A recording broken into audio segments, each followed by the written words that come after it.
Hello to both our current attendees. Looking forward to seeing more and saying hello to all those who are listening on the record as well. Welcome to this introduction and inspiration before the Parsha of Terumah. So just to brief you a little bit about Parsha Terumah, which we read tomorrow, it focuses on the Mishkan, the portable temple. God says that the children of Israel should be called upon to make donations to construct the Mishkan. And he says that every person who wants to make a contribution to this should do so. Now, this was a matter of choice, how much they wanted to give, but there was an actual duty for every adult Israelite to donate half a shekel. And the word Terumah, which gives the name to this parsha, means that which is lifted off or separated. That refers to the donation, the donating that people made as instructed in this week's parsha. The Israelites set apart from their possessions in order to contribute to the Mishkan. Why was there a Mishkan? The purpose was so that Hashem would have a place to live among the people. And then there are many instructions about how to make the various parts of the Mishkan, and they include the ark, the cover, the table, the menorah, the altar, and the courtyard. And these are made from different types of metals, namely gold, silver, and brass. Okay, so that is, in a nutshell, our parsha. Just stop to let someone in. And we get a bit of a challenge of how we take something from this. And this really, it's neither the stories that we've been used to throughout the Torah so far, nor is it the sort of worldly kind of laws that we encountered in last week's parsha. Rather, this is about constructing a Mishkan. So we're going to talk a little bit about this, and we're going to elicit some of the inspiration that this parsha gives to us. So the first question is, why is it so long? What we now encounter the accounts and the details of the Mishkan for almost the whole of the rest of the book of Shemot, the rest of Exodus. We have now 4.5 parshias, 4.5 sedras out of the remaining 5 sedras of the book of Shemot, dedicated to the Mishkan. In contrast to this, it's interesting to note that Hashem's creation of the world, the creation of the whole world, we are told about in just 2 chapters. And yet we are given so many chapters to explain the construction of the Mishkan. Now Hashem does things in this world that we can't change. Hashem created the world. We're never gonna be able to create a world.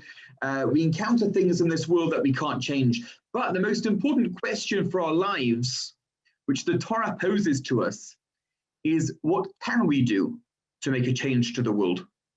What can we do to build a better world? And when we start asking that question, it makes all the difference to our lives. Very often in life, we ask questions from a kind of a passive perspective. Why is this happening to me? Why am I having all the challenges in my life? But once we do a paradigm shift and we start thinking, what does Hashem want me to do? So we stop thinking about, well, why is this happening to me? And we start thinking, what can I do for others? And so Hashem empowers us by asking us to do something to change his world, the paradigm of which is the instruction to build a Mishkan, to build a special space in the world which Hashem can rest in. There's a very powerful story which was told by an old teacher of mine, the well-known Rabbi Beryl Wine, who grew up in Chicago. And Rabbi Wine told that after World War II, the great chief rabbi of Israel, Rabbi Yitzchak Herzog, came to visit his school. And Rabbi Herzog related that he had been to the Vatican after the Holocaust, and he had asked Pope Pius XII to return the thousands of Jewish children who had been entrusted to Catholic institutions during the war. And he said that the Pope refused to return them. He said, all the children are baptized. They must stay with Catholic families. And on telling this story, Rabbi Herzog became so overcome with emotion, he put his head down and he wept. And all the children listening to him watched in shock as the enormity of the tragedy sunk in. But then Rabbi Herzog defiantly raised his head and he looked at those young men and he said, I cannot save those thousands of Jewish children. But I ask of you, how are you going to help rebuild the Jewish people? And after that talk, each of the children went up one by one to shake the hand of the rabbi. And the rabbi said to each one of them, did you understand? Did you understand what I said to you? Don't forget it. And Rabbi Wein reflected, all my life, Rabbi Herzog's words echoed in my ears. There have been numerous times, he said, in my life where I felt discouraged and downhearted. But when I think of those words and that calling, I become continually inspired and challenged. And so in this week's Parsha, so much space is given in this Parsha and the following ones to the construction of the Mishkan, to what the children of Israel are called on to do, to their responsibilities, because that is the most important question, the question of our responsibilities that the Torah asks to us. Sometimes the tasks that we do are things that we do together, collaboratively, as a team. But there are other times when we have to think as individuals. What is my individual responsibility? Indeed, in the Parsha, people gave according to what they had. Everyone gave the half shekel, but other people donated according to what they had. Some more, some less, different things. Some gave skills, some gave materials. It's very interesting. There were a group of psychologists that found that when they put people in groups of 6 and instructed them to clap as loudly as they possibly could, the amount of noise that they produced was less than that of one person clapping alone. Because even though sometimes it's very powerful to collaborate, everyone bringing their own thing, if people just feel they're doing the same as everyone else, they're not adding something special, they lose their enthusiasm. And the collective noise is even less than if it was one person alone. And so the message from that is each of us must think, what do I have to contribute to the community, or even to the lives of those around me, or even to the refinement of my own neshama, my own inner soul? Because there's something that I can do that nobody else can do, my personal calling. Just stop a moment to let people in. And we carry on. Okay, the truth is that the question that I asked at the beginning of the session today was asked in a very interesting place. I asked the question for those of you new on, and recap for those of you who were here. The question was, why are so many verses in the Torah dedicated to the account of the building of the Mishkan? And this question was actually asked by someone else. It was asked by Tony Blair, the former Prime Minister of Great Britain, because when Rabbi Sachs was the chief rabbi and Tony Blair was the Prime Minister, they used to learn together. They used to have regular meetings where they would talk about political matters. But at the end of the politics, all of Blair's aides were sent out of the room and they would do Bible study. And the study was based on whatever Blair had been reading the night before he went to bed. And there was one time when Blair said to the chief rabbi, he said, Jonathan, I got to the boring bit. Rabbi Sachs said, which boring bit, Prime Minister? And Blair said, the bit where it talks about the construction of the tabernacle. It goes on a long time. Why? And so Rabbi Sachs said a very nice idea, similar to the one that I mentioned a moment ago. He said that, Hashem created the world. That's very nice. But the more important question is, what kind of world can we create for God? That's really the more important question. That's why we have so many more verses and chapters devoted to that topic.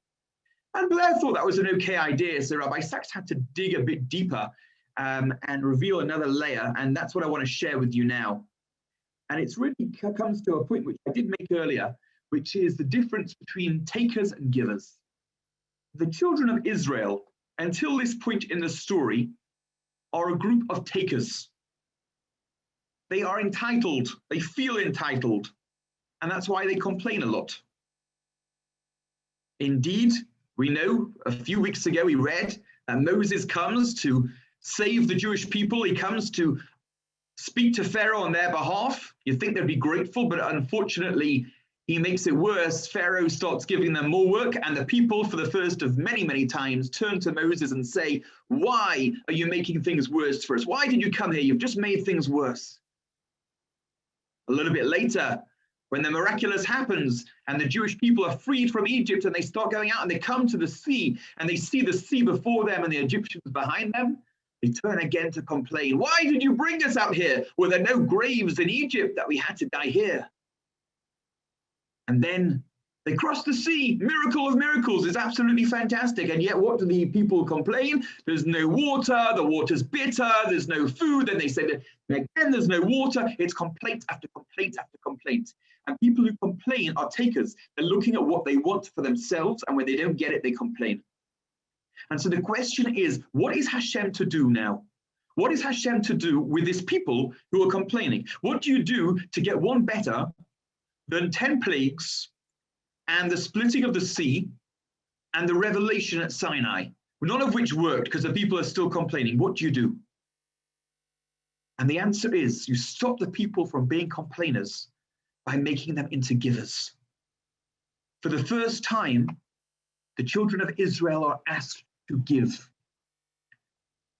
Give, devote, donate, to construct the tabernacle. And for the first time in the Torah, we have a series of parashas in which there is no complaint. The people are asked to bring things. They bring their contributions: gold, silver, bronze, skins. They give their time, they give their skill, and there is no rebellion. The people who rebel again and again through the Torah, during the time of construction of the Mishkan, there is no rebellion. Moses asks them to give, and for the first and last time in the history of fundraising, he has to eventually say, "Enough, I don't want any more," because the people were giving so much. This was transformative. Through asking the people to give, Hashem made them into people who they did not become through the splitting of the Red Sea or the 10 plagues or the giving of the Torah at Mount Sinai. It was transformative because it was the first time that the Israelites looked to give and not to receive. From this, we learn the profound lesson that it isn't what God does for us that changes us. What changes us is what we do for God. A few years ago, there was a surprise bestseller in the United States. The name of the book was Do Hard Things: A Teenage Rebellion Against Low Expectations. And it was a book by two 19-year-olds, Alex and Brett Harris. It was a protest against the idea that teenage years are a vacation from responsibility. And they made a blog which challenged their contemporaries to show moral leadership. And this blog changed lives. This is the same idea. When we're asked to give something, we become greater. When we see what we can do to contribute, no longer do we feel entitled, but we are empowered to be givers, to be creators. And so the message that emerges from this inspiring Parsha of Terumah is that it's not that difficult for an omnipotent creator to create a home for human beings. What's difficult is for frail, finite, fallible human beings to create a home for God. But that is what we are called upon to do. It's easier to take from others, but it's what you do for others, not what's done for you, that will transform your life. I want to end today with an inspiring story. It's possible I've told this before. I know I've given a lot of done a lot of online classes, but in this context, it's worth mentioning again. It's a story, a true story about a remarkable person called Sue Burns, who suffered from osteosclerosis, a progressive deterioration of the spine. And Sue Burns couldn't stand or even sit in a wheelchair. She was permanently in bed, in almost constant pain. And yet she radiated joy. I'm going to stop to, if you can keep yourselves muted, please. And actually, there are a couple of people to admit as well, but at the same time. Okay, thanks.